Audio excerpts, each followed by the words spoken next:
It's amazing how fast technology skyrockets. This is coming in from MS Power User with the article title being written by Alicia. And they're talking about this exact thing we always talk about on this channel, the foldable phone market, and how this phone, for example, the Galaxy Z Fold 3, how this phone, Surface Duo 2, so many other cell phones that are foldable, really just took over the whole entire phone industry. And, what started off as just a simple niche where it was like, okay, whatever, this is a cool concept with the Z Fold 1, and, you had the Surface Duo, you had all these other phones, now has become so mainstream. I mean, off the Surface Duo 2, who truly has not captured fully a flagship phone experience, even this phone right here in my hands gave us so much to look forward to for the foldable phone market. It's not even funny. It's not even a joke at this point. It has propelled these phones that were a niche market into a mainstream market. And according to this, they said that they claim that the foldable phone market will skyrocket to $29 billion by 2025. And to be honest, that makes 1,000%.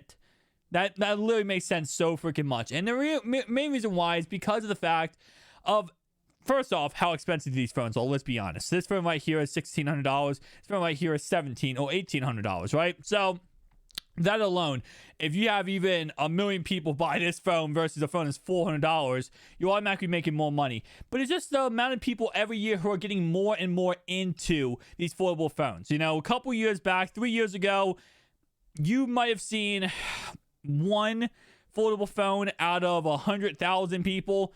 Like you might see like in your life. Nowadays, I went to work yesterday. I work at a grocery store and I saw probably 7, 8, 9 foldable phones. It's amazing how fast this is changing.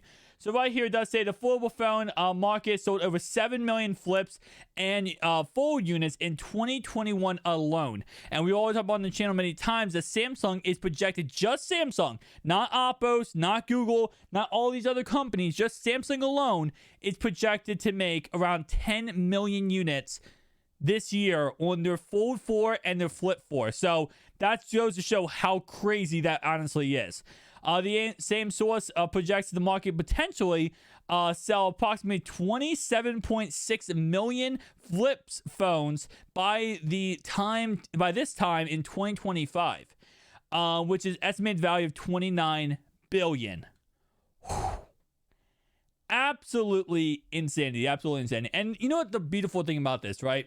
Is because if you guys have been following along with these foldable phones, whether you started on the Duo 1 or you started on the Z Fold 1 and you slowly made your way through, the kind of history of these foldable phones, what you realize real quickly is how fast technology is actually building itself, how fast technology is developing and becoming better. And this is why we said on the channel, Apple has not released a foldable phone yet because they're waiting. Apple is sitting back, and next year we're going to get an iPhone that's foldable or some kind of foldable Apple product. And they're waiting to see how this all ends up going. Obviously, they don't want to go ahead and put the money in there. Ends up being a fad and they lose money. But in general, they're also trying to wait for technology to truly advance itself, right? With how fast we're going, we have Oppo's creating a creaseless display. We have, the Duo 2 Z Fold 3, having all their, things perfecting. Apple is just sitting back and waiting. And once Apple puts their foot in this game, it's over. It's absolutely over. And what I mean by over, I don't mean that there's no more foldable phones. I mean it's going to skyrocket so exponential. Right now, we have Samsung, who is controlling the market. They controlled 84% of the market last year. They're probably controlling 90% of the market this year. But once Apple gets in the game, everything changes. Now you have another competitor in the game. Now you have another foot in the game. And now you have a true competition. And for the longest time, you go back to like the consoles wars, right? You had Xbox and you had Sony. And back and forth every year, they made their products better and better and better and better. Apple and Samsung did that for the longest time. And now there's going to be a foldable phone market that goes back and forth.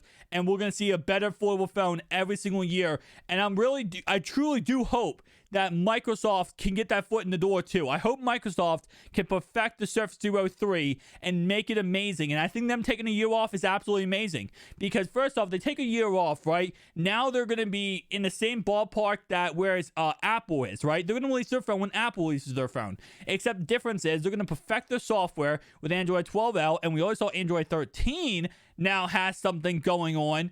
They perfect all that kind of stuff. They release the same time that Apple releases it. Bam. We got an amazing 2023 lineup right there. The Z Fold 4 will probably help out Apple a lot.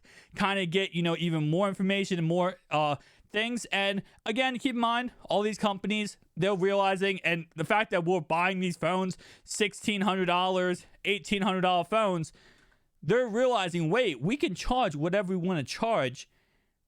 And we can just put a product out there and people will buy it. When you have competition, that's when the price tags come down. It's called capitalism. Price tags, if you own the market, you're in a monopoly, you can charge whatever you want to charge. But if, let's say, for example, Apple creates a Apple Fold 1 and it really is competitor to the Z Fold 3 or 4, well, now Samsung's like, you know what? We have the Z Fold 4. It's $1,500. So let's say Apple charges the same price as the Z Fold as this phone right here, right? Let's say Apple charges $1,800. Then Samsung will come back and say, well, we're going to charge a little bit less than Apple's version. And then, bam, you go back and forth, and eventually you get to reasonable price tags. And Microsoft, because, they're not as advanced as what Apple probably will put out and what Samsung's put out, they'll probably charge a little bit less for the Duo 3. It's all about competition and getting that marketplace out there.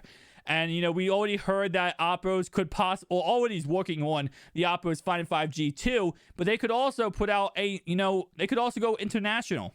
And if they go international, now you have another foot in the game. Google is going to release their phone in China, but if in China their phone absolutely explodes, they might go international. Guys, I'm excited about the future. I'm excited about the future. I'm excited about the foldable phone market. And I think this time, and I know this is crazy to say this, but 8 years from now, 2030, we might not see candy bar cell phones much at all anymore. And I truly believe that because especially with how the Z Flip 3 operates and how seamlessly it could become a candy bar cell phone without any hassle at all. I think that is a market we're going into. That's the direction we're going into. We had so many changes when it comes to cell phones. People wanted the biggest cell phones, the smallest cell phones, the tiniest ones, the largest ones. And now we're into a new era. We're into a new age where, it's no longer about, about the concept of having the smallest product. It's about the most productivity you could possibly have in your fingertips. And I will definitely say, these cell phones we have here, these foldable cell phones, they're taking us to that next level and they're propelling us toward a future of what we're going to see be all folds. Thank you guys for watching. I'll see you guys in the next one. Peace out.